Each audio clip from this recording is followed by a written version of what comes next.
नमस्कार। प्लांटेक्स में आपका स्वागत है और हमेशा तरह आपसे निवेदन है प्लांटेक्स को सब्सक्राइब करें, बेल आइकन जरूर दबाएं, हमारे वीडियोस को लाइक करें, फ्रेंड्स एंड फैमिली के साथ शेयर करें। दोस्तों, जियो पॉलिटिक्स में जो है बड़े तेजी से चेंजेस आ रहे हैं, हर रोज कुछ ना कुछ हो रहा है। अब एक न्यूज निकल करके आ रही है कि यूनाइटेड नेशन ने जो है ईरान पर एक स्नैपबैक सैंक्शंस लगा दिए हैं।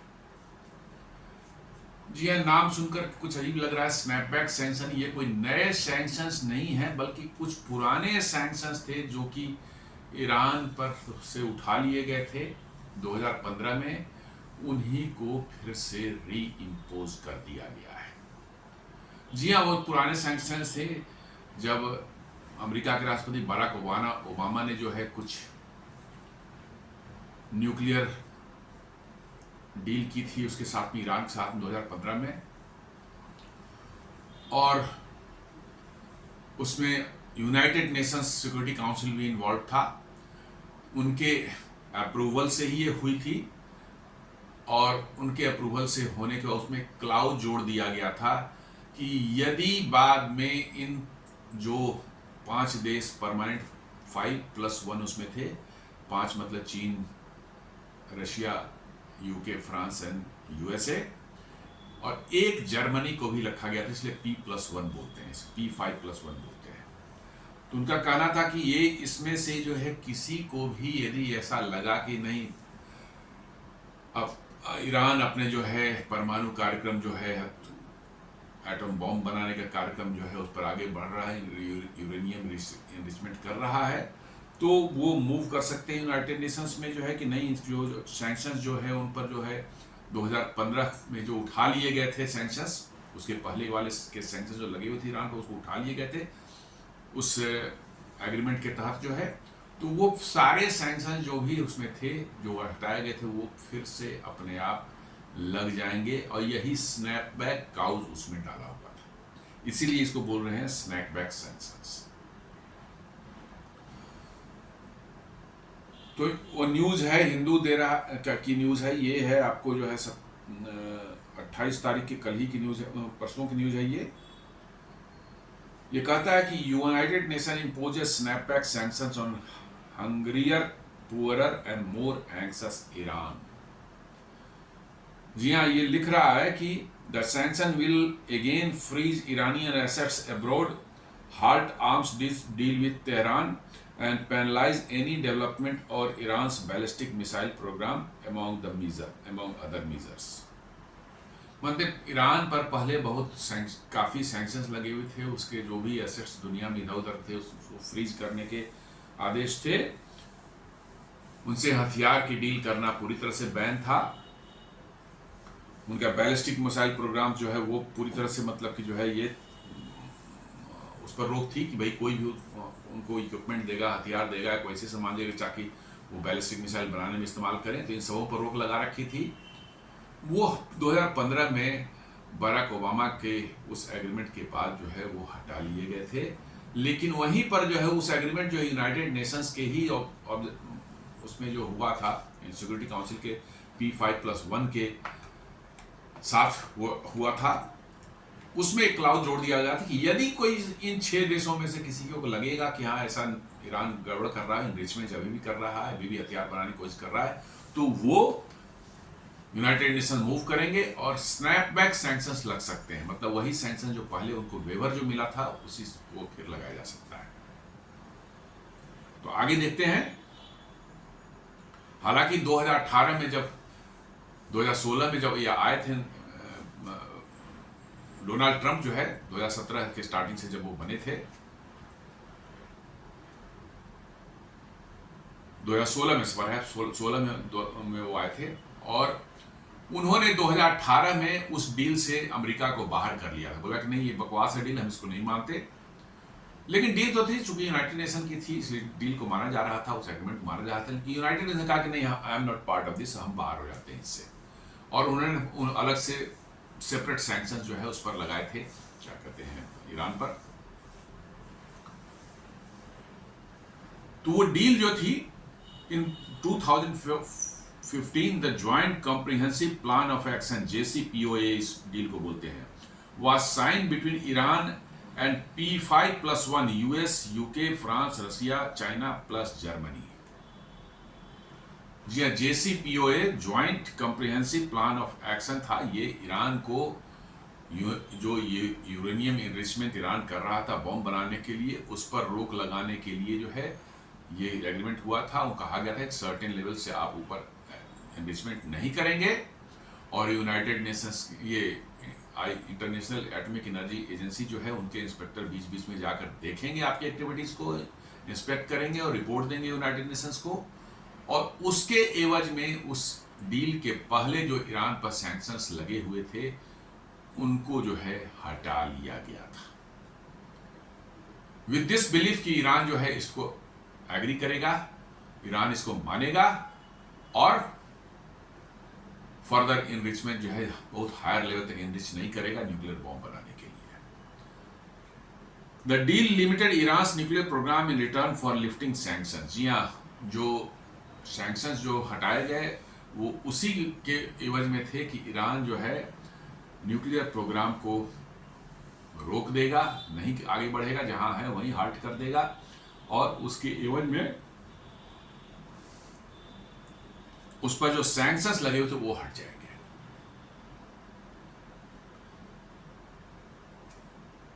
UN security council resolution 2231 July 2015 endorse the JCPOA। जी हाँ, मैंने जैसा कर रहा है, यूएन सिक्योरिटी काउंसिल का रिजोल्यूशन जो 2231 है 2015 का, इन्होंने उस रिजोल्यूशन को इंडोर्स किया।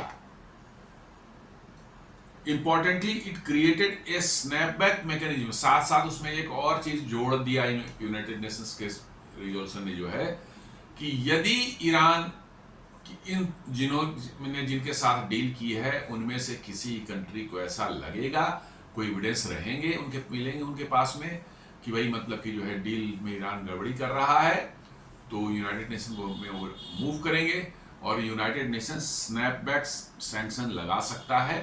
मतलब कि जिन सैंक्शन से जो उनको राहत मिली थी 2015 के उस JCPOA डील के तहत जो है, वो फिर से वही सब सैंक्शंस लागू हो जाएंगे। ऐसा मतलब कि जो उसमें ऐसी व्यवस्था थी। If any signatory believed Iran was insignificant non-performance, they could trigger automatic reimposition of sanction। जी हाँ, करा कि कोई भी सिग्नेचरी जो उसमें 6 लोग जो हैं उनमें से किसी को भी लगेगा कि ईरान जो है वो एज पर द एग्रीमेंट जो था JCPOA के उस तरह से काम नहीं कर रहा है, सिग्निफिकेंट नॉन परफॉर्मेंस कर रहा है, मतलब कि उसके अगेंस्ट जा रहा है, तो they could trigger automatic reimposition of sanctions. मतलब ऑटोमेटिकली वो सैंक्शंस लगेंगे यदि वो रिपोर्ट करेंगे यूएन सिक्योरिटी काउंसिल को with evidences. This process can not be vetoed by Russia और चाइना, मेकिंग यूनिकली पावरफुल। जी हाँ, ये ऐसा मैकेनिज्म है कि इसमें कोई उसको बचा भी नहीं पाया। चाइना और रसिया अभी के माहौल में यदि नया रिजोल्यूशन होता तो निश्चित रूप से ये वीटो करके उसको रोक देते हैं, लेकिन ये तो नया कुछ है ही नहीं, ये तो पुराने ही रिजोल्यूशन में उस स्नैपबैक्स का मैकेनिज्म का जो है जिक्र किया हुआ है कि ऑटोमेटिकली रीइम्पोज हो जाएंगे वो सब। इसलिए नया तो कुछ पास ही नहीं करना है। जब नया पास नहीं करना है रिजोल्यूशन जो है वहां पर, तो फिर मतलब कि वीटो करने का या कोई और चीज करने का प्रश्न ही नहीं उठता। तो ये एक ऐसी विचित्र स्थिति ईरान के लिए बन गई कि सैंक्शन उस पर लग गए, वही पुराने सैंक्शन जो है, बट उनके जो फ्रेंडली कंट्रीज P5 में 2 जो हैं चाइना और रसिया, वो उनको वीटो करने का या बचाने का मौका ही नहीं मिला। ये बड़ा मतलब कि जो इंटरेस्टिंग है, उनको मौका ही नहीं मिला। उसी समय उसमें स्नैपबैक क्लॉज डाला हुआ था और उसको रीइम्पोज हो गए automatically. Why snapback was triggered in 2005? Over the past few years, Iran increased uranium enrichment, expanded stockpiles, and restricted IAEA International Atomic Energy Agency inspector। जी हाँ, ये तो रिपोर्ट आ ही रही थी कि भाई ईरान जो है मान नहीं रहा है, वो इन्वेस्टमेंट करते जा रहा है, बढ़ाते जा रहा है। लोग कहते हैं 80% तक पहुंच चुका है, 93-94% पहुंच जाएगा तो बॉम्ब बनाने के ग्रेड का यूरेनियम वो हो जाएगा। वो ये ऐसी बातें आ रही हैं चारों तरफ से। वो इंक्रीज करता रहा है यूरेनियम इनरिचमेंट, प्लस क्वांटिटी भी यूरेनियम को बढ़ाता रहा, स्टॉक पाइल करता रहा, और साथ साथ जो है IAEA के इंस्पेक्टर्स जिनको उस डील के तहत जो है टाइम टू टाइम जाके इंस्पेक्ट करना था, उनको भी रेस्ट्रिक्ट करता रहा टाइम टू टाइम। उनको भी फ्रीली हर जगह नहीं जाने दिया गया, और उनको भी जो है रिस्ट्रिक्शन उन पर डाली गई। ये एविडेंसेस जो है दिए गए किनको, UNSC को जो है। द E3 कंपनी, इन तीनों में 3 देश जो हैं, इसलिए उनको E3 बोला जा रहा है। E3 कंपनी जो है, कंट्री जो है फ्रांस, जर्मनी और यूके, 3 कंट्रियों ने मिलकर मूव किया। Formally triggered the mechanism in 2025 August 2025, arguing that Iran had violated की कमिटमेंट। जी हाँ, ये 3 कंट्रियों ने मिल करके जो है इस स्नैपबैक मैकेनिज्म को ट्रिगर कर दिया, और ऑटोमेटिकली जो है उसको जो है वही सब सैंक्शन जो 2015 में हटे थे फ्रांस में, इससे ईरान से जो है उनको लागू कर दिया फिर से। Russia and China tried to delay the process at the UN security council, but the resolution failed due to lack of support. जी हाँ, रसिया एंड चाइना जो है उन्होंने डिले तो जरूर करना चाहे, इसको रोक तो नहीं सकते थे, वीटो नहीं कर सकते थे वो, क्योंकि ये नया कोई था ही नहीं। इन्होंने इन्फॉर्म किया, एविडेंसेस कुछ दिए सिक्योरिटी काउंसिल को कि भैया स्नैपबैक सैंक्शंस जो है उसको लागू करें आप, क्योंकि वो मेंशन था कि कोई भी कंट्री जो है उसको लगेगा कि भैया ईरान जो है वो नहीं मान रहा है तो वो ट्रिगर कर सकते हैं। उन्होंने रिक्वेस्ट किया UNSC को, जो है वहां पर कुछ बातचीत हुई होगी, कुछ मतलब जो है अंदर में जो मूव हुई होगी, कुछ प्रपोजल जो है, तो रसिया और चाइना उन्होंने कोशिश की कि इसको रोका जाए। उन्होंने थोड़ा बहुत डिले किया, लेकिन बहुत ज्यादा उनको कोई सपोर्ट नहीं मिली, इसलिए कुछ कर नहीं पाए, क्योंकि वीटो इसमें नहीं करना था। जो proposal E3 countries Germany, UK और फ्रांस ने दिया था, सिर्फ उनको जो है एनालाइज करके जो है, और तब जो है ये स्नैपबैक सैंक्शन लगने थे, उनको डिले करने की कोशिश की उन्होंने, लेकिन ज़्यादा नहीं कर पाए क्योंकि सपोर्ट मिला नहीं रसिया और चाइना को, इसलिए सैंक्शन जो है ऑटोमेटिकली री इम्पोज हो गए सितंबर 2025 में जो है। बाय सितंबर 27, 2025 sanction officially snapped back into force. जी हाँ, 27 सितंबर को जो है 2025 को जो है वो पूरे के पूरे सैंक्शंस जो हैं जो ईरान पर थे 2015 के पहले, वो सभी के सभी जो है एज इट इज फिर से लागू हो गए, और इससे ईरान की परेशानियां बढ़नी मतलब बिल्कुल मतलब कि जो है निश्चित है, क्योंकि उस सैंक्शन में बड़े कड़े प्रोविजंस थे, और 2015 के JCPOA वाले एग्रीमेंट के बाद जो है कुछ राहत मिली थी उसको, लेकिन अब फिर से वो लागू हो गए, और ईरान जो है मान नहीं रहा है किसी तरह का, जो है पूरी तरह से डिफाइंड मूड में है वो। उनका जो है यूरेनियम इनरिचमेंट का लेवल बढ़ता जा रहा है। वो IAEA इंस्पेक्टर्स को भी अब उन्होंने खदेड़ दिया है, भगा दिया है वहां से, और IAEA ने भी रिपोर्ट किया है UN को कि भैया हमें इंस्पेक्शन नहीं करने दिया जा रहा है। तो ये सारी चीज़ें मिलकर के जो है ये प्रूफ करती थी कि उन्होंने JCPOA का वायलेशन किया है, और इसलिए जो है उन पर सैंक्शन लगना लाजमी था, और लग गया। तो क्या सैंक्शंस में कौन कौन से चीजें थी जो 2015 में UN सैंक्शन लिफ्टेड इन 2015? एक तो है मिलिट्री एंड सिक्योरिटी, जिसमें आर्म्स एम्बार्गो, कोई एक्सपोर्ट और इंपोर्ट नहीं कर सकता ईरान के साथ में जो है कन्वेंशनल वेपन। ईरान के साथ कोई भी देश किसी तरह का कन्वेंशनल वेपन का लेन देन कर ही नहीं सकता। And ban on missile related technologies and restrictions on ballistic missile programme. जी हाँ, कोई भी देश उनको मिसाइल रिलेटेड टेक्नोलॉजी जो है उनको नहीं दे सकता, और साथ साथ जो है बैलिस्टिक मिसाइल प्रोग्राम भी जो है उनको भी जो है उस पर भी रिस्ट्रिक्शन लगाई गई। तो अब नेचुरली सारी टेक्नोलॉजी ईरान पास तो होगी नहीं, वो बाहर से मंगाता होगा, दूसरे देशों से कुछ कुछ पार्ट्स मंगाता होगा, सामान मंगाता, तभी मिसाइल बनाता होगा वो। तो अब ये हो गया कि भैया किसी भी तरह कोई भी देश उनको नहीं दे सकते, बिकॉज जो देंगे वो भी उस सैंक्शन के दायरे में आएंगे, उन पर भी कार्रवाई हो सकती है। तो अब उनके लिए थोड़ा सा और मुश्किल हो जाएगा। हालांकि क्लैंडस्टाइन तरीके से चाइना रसिया से वो करते रहेंगे, इसमें कोई शक नहीं है, लेकिन मुश्किलात बढ़ने वाली है, क्योंकि सारी चीज़ें चाइना और रसिया से मिल जाए ऐसा भी नहीं, कुछ बाहर से भी वो करते रहते थे। और चाइना रसिया पर भी अब शायद नज़र ज़्यादा रहेगी, और वो भी करेंगे तो वो भी कुछ परेशानी में आ सकते हैं। न्यूक्लियर साइड में जो उनको पर लगाएगा limits on uranium enrichment, reprocessing and nuclear reactor projects. जी हाँ, उन पर एक लिमिट लगाई गई है कि आप इनरिचमेंट इससे ऊपर नहीं जा सकते, शायद 5% या 6% जो होता है जो न्यूक्लियर पावर प्लांट के लिए आप कर सकते हैं। जी हाँ, न्यूक्लियर पावर प्लांट के लिए यूरेनियम इनरिचमेंट 5 to 6% करेंगे, न्यूक्लियर पावर प्लांट काम करता है। बट न्यूक्लियर बॉम्ब बनाने के लिए जो है वो 93-94% इनरिचमेंट चाहिए। तो वो इनरिचमेंट का जो है लिमिट्स जो है उन पर फिर से लागू हुआ है। रीप्रोसेसिंग नहीं कर सकते हो किसी फ्यूल का। जी हाँ, स्पेंट फ्यूल जो होती है इसमें क्या कहते हैं न्यूक्लियर पावर प्लांट में, उसको रीप्रोसेस करके प्लूटोनियम निकाला जाता है और उस प्लूटोनियम से भी बम बन सकते हैं। इसलिए रीप्रोसेसिंग पर पूरी तरह से बैन लगाया हुआ है इस प्रोग्राम के तहत, और न्यूक्लियर रिएक्टर प्रोजेक्ट्स पर भी जो है रिस्ट्रिक्शंस है कि नहीं बना सकते आप।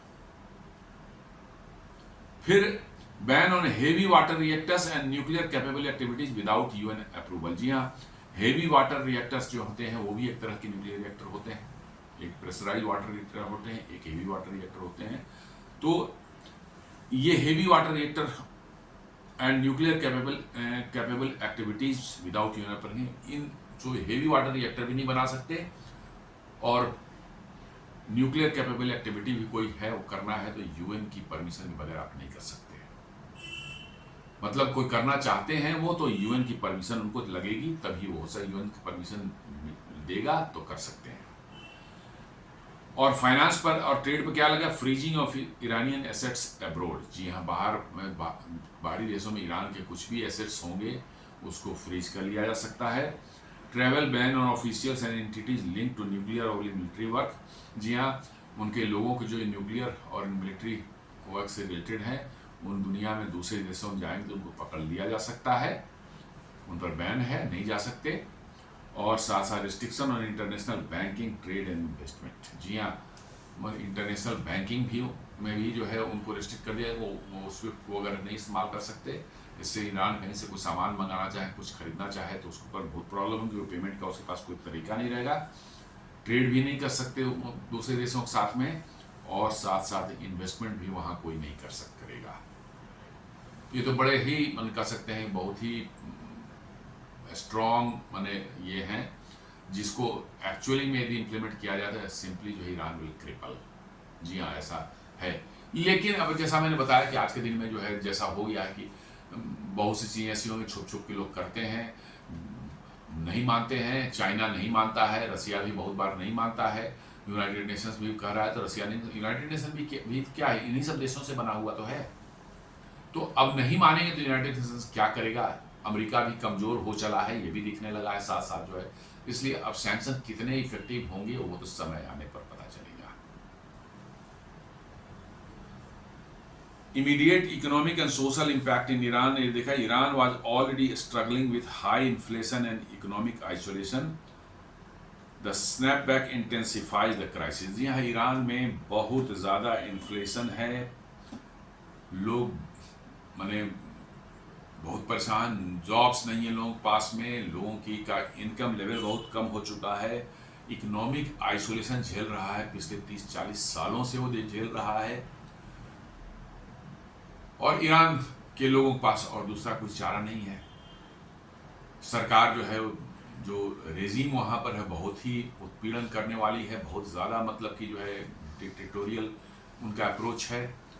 जरा सा भी कुछ मतलब इधर उधर कुछ आप करेंगे, प्रोटेस्ट करें, कुछ करें तो आपको फांसी चढ़ा दिया जाता है, गोली मार दी जाती है, सब कुछ होता है। तो ईरान में वाकई लोगों की हालत बड़ी ख़राब है। बहुत ज़्यादा महंगाई है, सामान की कमी हो गई है वहाँ की मार्केट में, बहुत दवाइयों की कमी है और भी बहुत सी चीज़ों की जो एसेंशियल चीज़ें हैं, खाने पीने की चीज़ें हैं, उनकी बड़ी कमी हो चुकी है ईरान में। क्योंकि ईरान बड़े तादाद में इनको इम्पोर्ट करता था और अपने लोगों की ज़रूरतें पूरा करता था। अब ट्रेड नहीं करेगा, बंद हो जाएगा ट्रेड, तो कैसे काम चलेगा, आप समझ सकते हैं। तो currency collapse, the Iranian rial hits record lows. Iranian rial जो है वो बिल्कुल गर्त में जा चुका है, बिल्कुल नीचे जा चुका है, कोई उसकी वैल्यू नहीं रह गई है। तो अब क्या होता है, लोग ऐसे में जो है ईरानियन रियाल यदि कोई के बदले में चाहते हैं कि इस तरह छुपा करके डॉलर मिल जाए, सोना मिल जाए, कुछ इस तरह जो जिसकी वैल्यू दुनिया में रहे, वो छुपा के रखने लगते हैं। तो ईरानियन रियाल की डिमांड ऐसे ही खत्म हो जाती है, तो इसका ये माने करेंसी की वैल्यू जो है बिल्कुल खत्म हो जाती है। इन्फ्लेशन जो है, prices of essential item like rice, oil and butter reportedly rose by 50 to 100% in weeks. जी हाँ, जैसे ही ये स्नैपबैक सैंक्शन लगने की खबर माने लगेगा, ऐसी खबर आई कुछ हफ्ते पहले, उसके बाद से जो है तेल हैं, चावल हैं, बटर हैं, इस तरह की इसेंशियल चीज़ें जो रोज़मर्रे की ज़िंदगी में हम लोग इस्तेमाल करते हैं, उनके प्राइसेस जो हैं 50 से 100% तक बढ़ गए। क्योंकि ये डर हो गया कि अब इन चीज़ों का बाहर से इंपोर्ट करके लाना मंगाना जो है ये आसान नहीं होगा ईरान के लिए, और इनकी क्राइसिस आने वाली है समय में। तो लोग हो सकता है ज़्यादा खरीद के होल्डिंग करके भी रख रहे होंगे, कुछ समय के लिए काम चले उनका, इसलिए जो है तो 50 to 100% जो है कुछ वीक्स में बढ़ गए। Hunger and poverty, millions already living below poverty line now face food insecurity. जी हाँ, वहाँ पर बहुत से लाखों की तादाद में जो है करोड़ों लोग जो हैं पॉवर्टी लाइन से नीचे रहते हैं, बहुत गरीबी है गांव में जो है। क्योंकि ईरान जो है के पास एक ही एसेट है, वो है तेल, और वो इंटरनेशनल मार्केट में बेच नहीं पा रहा है। सिर्फ चाइना जो चोरी चुपके से जितना ले रहा है वही ले रहा है, और कोई तेल उसे खरीद नहीं रहा है। तो आफ्टर कमाई होगी कहाँ से, दूसरा कुछ है नहीं ईरान में, सिवाय ऑयल के ईरान में तो और कुछ नहीं है। तो कह रहे हैं कि इतनी मतलब कि जो है पॉवर्टी लाइन है के नीचे जो है लोग हैं, और अब वहाँ जो फूड सिक्योरिटी का इशू आ चुका है। लोगों को खाना मिलेगा 2 वक्त का या नहीं मिलेगा, ये भी गारंटी नहीं दी जा सकती। ऐसी स्थिति उन्हें क्रिएट हो जाएगी। अनएम्प्लॉयमेंट, और ये होती ही है जहाँ पर रेजीम जो है, जहाँ की सरकारें जो हैं कब्जा करके बैठी होती हैं, अपने लोगों की जिंदगियों से, उनकी सहूलियतों से उनका कोई लेना देना नहीं रहता है। एक अपनी आइडियोलॉजी पर चल रहे हैं, उस आइडियोलॉजी पर मर मिटने को तैयार हैं।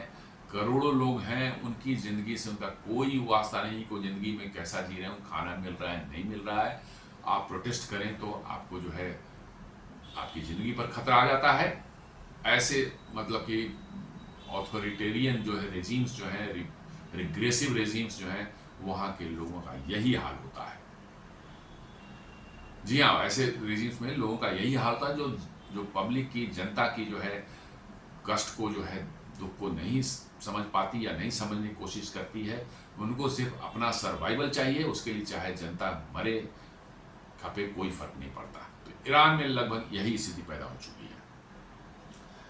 Unemployment and anxiety, business reliant on import or exports are collapsing, fueling a special transition and tension and unrest risk। जी हाँ, अब एंजाइटी तो बढ़ ही जाएगी लोगों की, कि जो थोड़ा बहुत जो फूड वगैरह खाना पीना जो है इंपोर्ट एक्सपोर्ट करके हम मंगा रहे थे, वो पूरी तरह से कोलैप्स हो जाएगा इस रेस्ट्रिक्शन के बाद जो है, बैन के बाद जो है। और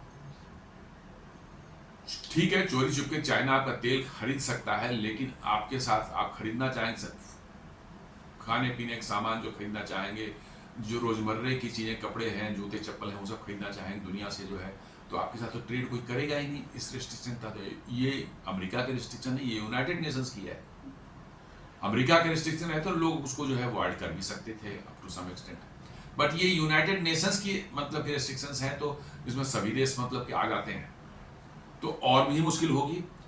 तो इसके कारण जो है आपका इंपोर्ट एक्सपोर्ट जो है पूरा कोलैप्स हो रहा है, और ये इसके कारण सोशल टेंशन एंड अनरेस्ट जो है का रिस्क जो है बन चुका है पूरे ईरान में जो है। मतलब बहुत परिस्थितियां बहुत खराब हो चुकी हैं।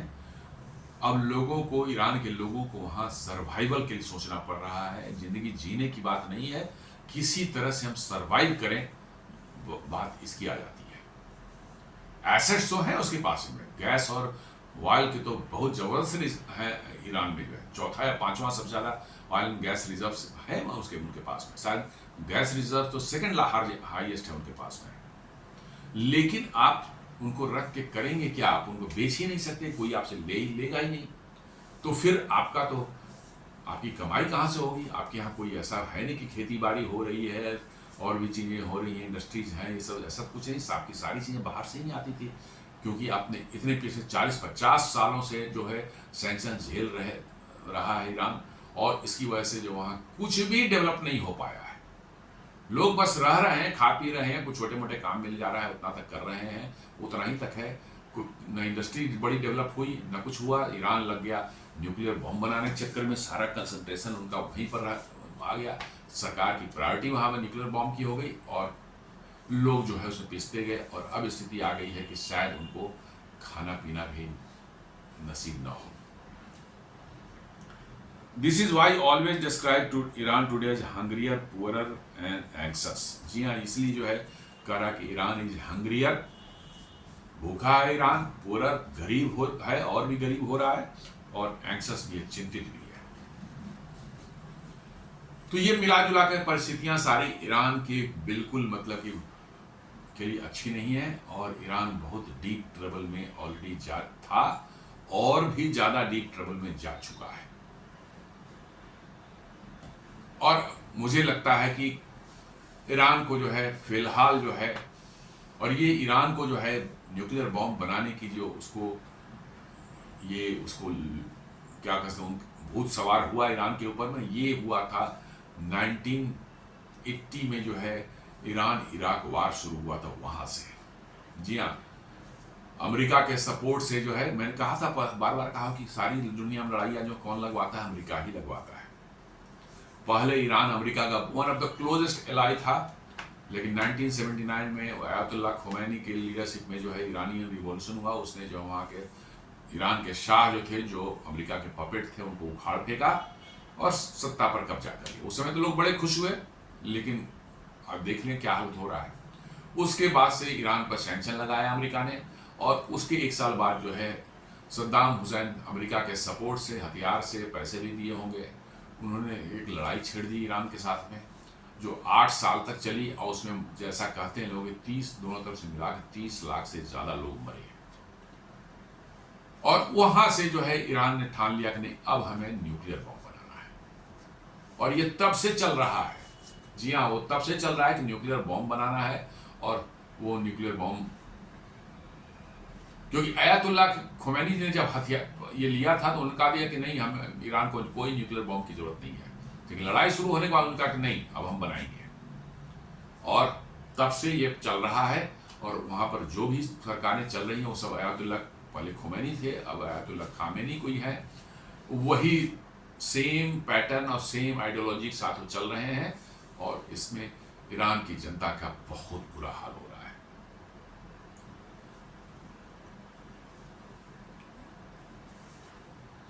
अब ईरान का क्या रिएक्शन? ईरान कहता है कि rejected the sanctions as illegitimate, कहते हैं कि ये गलत है, ये सैंक्शन जो स्नैपबैक सैंक्शन जो लगे हैं ये गलत हैं। उनका आर्गुमेंट है कि US left the JCPOA in 2018, Trump era में, जो फर्स्ट ट्रंप का जो है, उन्होंने 2018 में ही ट्रंप ने JCPOA से बाहर हो गए थे।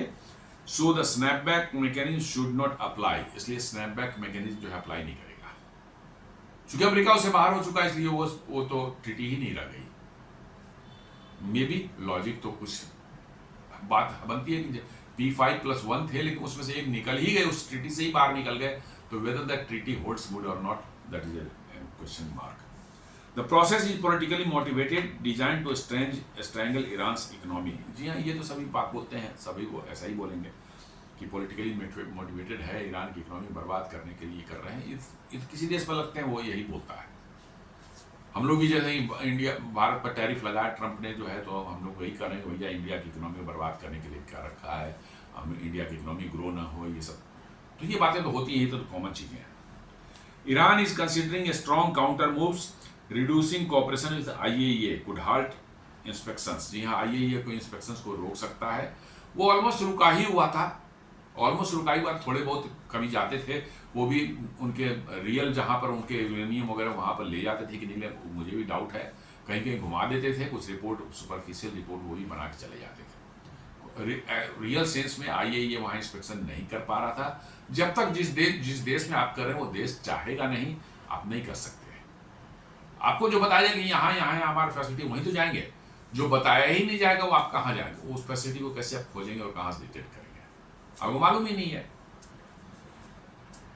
थ्रेट ऑफ एनपीटी विड्रॉल, जहाँ वो एनपीटी के सिग्नेचरी भी है ईरान, क्योंकि ये शाह के समय में ही उन्होंने NPT nuclear non proliferation treaty जो साइन कर रखी थी, जिसके तहत जो है जो साइन कर रखा है वो देश न्यूक्लियर मतलब कि हथियार एक्वायर नहीं कर सकता, और यदि वो है ऑलरेडी न्यूक्लियर पावर बन चुका है तो वो किसी को दे नहीं सकता। ये सब प्रोविजंस बहुत से हैं। तो ईरान कह रहा है कि एनपीटी से हम बाहर हो जाएंगे, तो उससे कोई फर्क नहीं पड़ता। ये ओनली सिंबॉलिक एक ऑप्टिक्स होगा, सिंबॉलिक होगा, इसका कोई मतलब नहीं है। ईरान एनपीटी में रहे या न रहे, वो तो ऑलरेडी बना ही रहा है, एनपीटी का तो उल्लंघन कर ही रहा है। वो उसमें है कि आप नहीं बना सकते, आपको नहीं बनाना चाहिए, you are not authorised to, लेकिन वो बना रहा है। तो एनपीटी से बाहर हो ना हो इससे कोई फर्क नहीं पड़ता।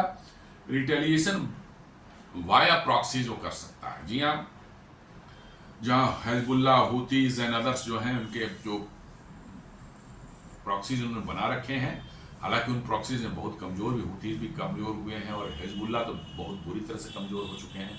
इजराइल ने उन्हें बहुत बुरी तरह से स्ट्राइक किया था। तो कहने का ये सेंस है कि आपको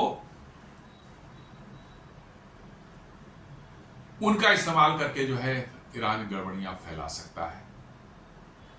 जिन जिन एरियाज में इन्फ्लुएंस है इन प्रॉक्सीज का, वहां कुछ गड़बड़ियां फैला सकता है। Already Iran has recalled ambassadors from E3 nations and signal proportionate responses. जी हाँ, वो E3 नेशंस है, इंग्लैंड, फ्रांस और यूके, फ्रांस और जर्मनी से अपने एम्बेसडर्स को बुला चुका है। जब उन्होंने स्नैपबैक लगाने के लिए जो है यूएन में मूव किया, तो इन्होंने जो है अपने वहाँ प्रोटेस्ट में जो अपने बुला लिया वहाँ से। अब इंटरनेशनल डिवाइड में मैंने अब देखा जाता है जो E3 और पावर्स जो 3 हैं और यूएस, ये कहते हैं कि इससे sanctions are necessary to prevent Iran from reaching nuclear weapons capability. इनका कहना है कि भैया ईरान को जो है सैंक्शन लगनी जरूरी है, क्योंकि ये नहीं तो न्यूक्लियर बम बना लेगा, फिर दुनिया बहुत तबाही मचाएगा। रसिया और चाइना कहते हैं oppose snapback, argue it undermines diplomacy, they may continue while and military cooperation with Iran weakening sanctions impact. जैसा मैं बोल रहा था कि रसिया और चाइना शायद नहीं माने, वो ऑयल और आर्म्स वगैरह का जो डील जो उनका चलता रहता है ईरान से, वो शायद करते रहें, वो नहीं। अब इसके सैंक्शंस को जो है थोड़ा अंडरमाइन तो होगा ही होगा, बट फिर भी बहुत फर्क पड़ेगा। सिर्फ ईरान और सिर्फ रसिया और चाइना कितनी उसकी मदद कर पाएंगे और कितना उसको संभाल पाएंगे, सपोर्ट दे पाएंगे, ये तो क्वेश्चन मार्क है।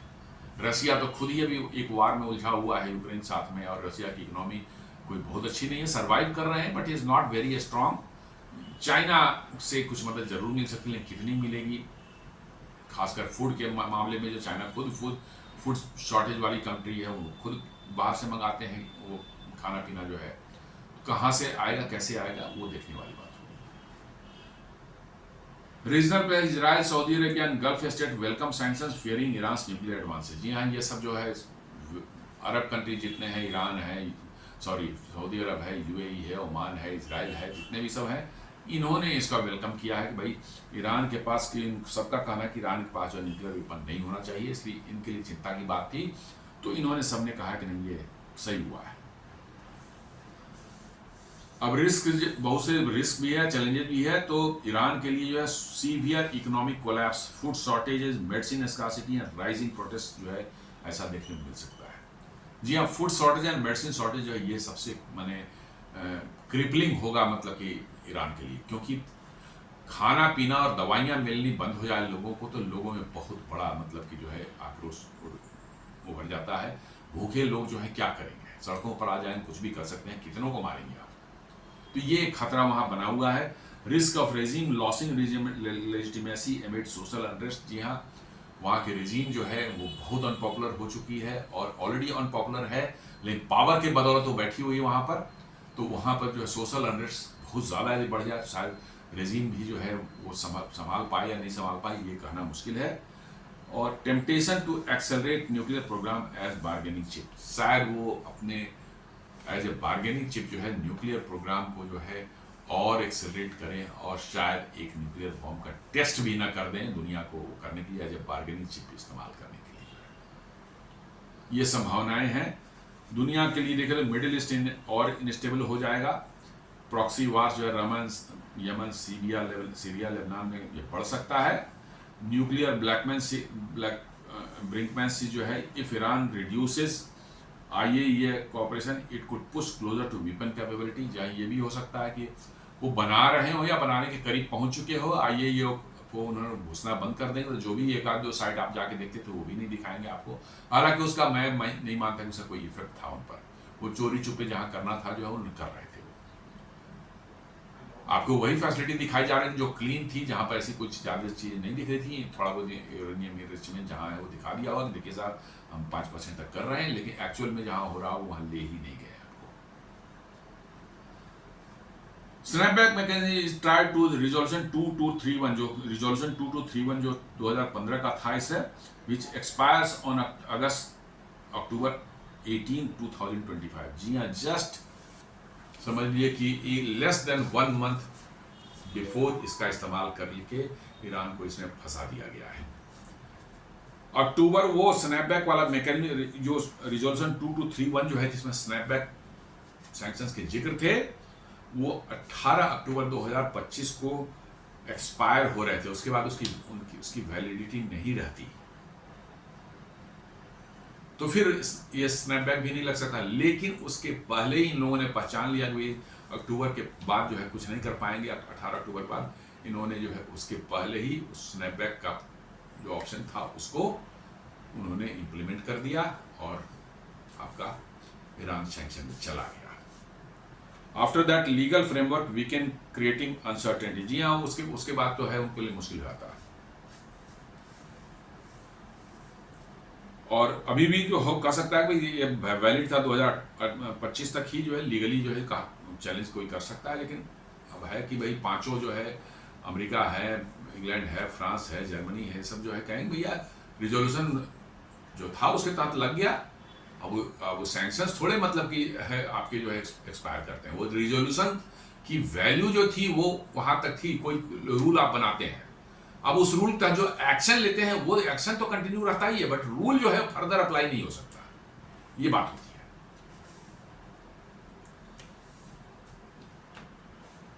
अब क्या आगे कुछ संभावनाएं हो सकती है, ईरान एंड वेस्ट में likely talks for new deal to avoid escalation, जी ईरान और वेस्ट जो है शायद एक बार फिर से बात कर सकते हैं, ऐसा संभव हो सकता है कि भैया चलो जो हुआ सो हुआ, अब आगे हम लोग फिर बात करते हैं और हम लोग आपस में कुछ करके सेटल करते हैं हम, तो ये हो सकती है।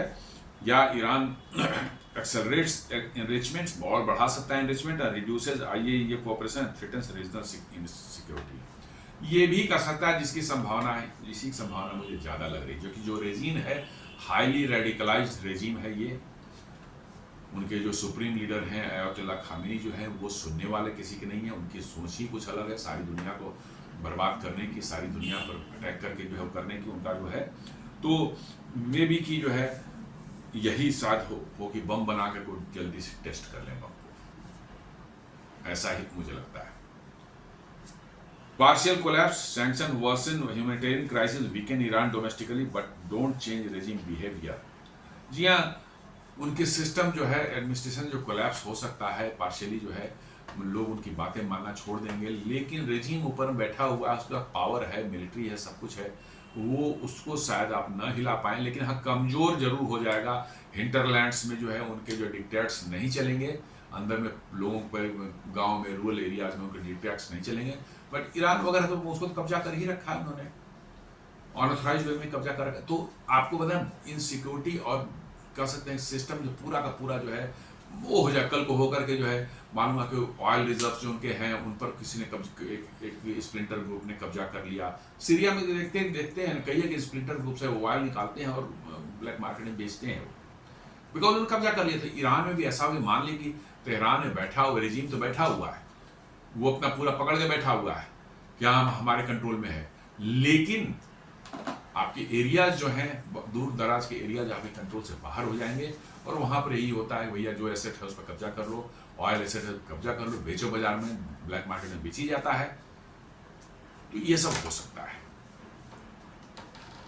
इजराइल और चौथा जो है इजराइल और गल्फ स्टेट्स में be act militarily if they see Iran nearing nuclear weapon capabilities. ये भी संभावना है कि जब आसपास के देशों को, ईरान है, सऊदी अरब है, या गल्फ के स्टेट्स हैं जितने हैं, उनको लग जाए कि ईरान अब करीब बनाने वाला है, बम फोड़ने वाला है, तो शायद वो ईरान पर फिर से हमला न कर दें। ये भी संभावना है जी। तो ये सब संभावनाएं हैं, होगा क्या होगा नहीं होगा तो बात की बात है, मैं सिर्फ पॉसिबिलिटी से बात कर रहा हूं। तो ये सारा कुछ ये देखा जाए तो क्या हो सकता है, इससे जो है अल्टीमेटली जो है Iran plunged Iran into economic free fall. जी हाँ, इकोनॉमिकली ईरान को पूरी तरह से डैमेज करने वाला है, ये पूरी तरह से जो है उनकी इकोनॉमी जो कोलैप्स हो सकती है। डीप एंड ह्यूमैनिटेरियन सफरिंग, जी हाँ, लोगों को खाना नहीं मिलना शुरू होगा, दवाइयाँ नहीं मिलनी शुरू होगी, तो ज़बरदस्त ह्यूमन सफरिंग्स वहाँ शुरू होगी और ज़्यादा मने अनरेस्ट बढ़ सकता है, परिस्थितियाँ खराब हो सकती हैं। Heightened the risk of nuclear escalation, जी हाँ, मतलब ये ईरान जो है कभी भी न्यूक्लियर बम फोड़ सकता है, मतलब कि जो है पैनिक में आकर के जो है split the international community west versus Russia and China. हो सकता है दुनिया में जो है दो अलग अलग धड़े बन जाए, एक वेस्ट का हो जाए, एक रशिया चाइना का ग्रुपिंग में जो है कुछ लोग आ जाए, ऐसी भी संभावना है। In short, Iran is hungrier, poorer and more anxious than any point in the past decades. जी हाँ, ये यही बात कहा जाए कि Iran is hungrier, poorer and more anxious than at any point in the past decade। मन पिछले एक दशक में सबसे ज्यादा मैंने गरीब हुआ है, भूखा रहा है और उसकी चिंताएं बढ़ गई हैं। तो दोस्तों, ये एक हमारा छोटा सा विश्लेषण था ईरान पर जो अभी स्नैपबैक सैंक्शंस लगाए गए हैं उसके ऊपर में जो है, और ईरान में क्या परिस्थितियां बन रही हैं और क्या बन सकती हैं, इस पर एक छोटा सा विश्लेषण मैंने किया था। उम्मीद करता हूं वीडियो आपको पसंद आया होगा।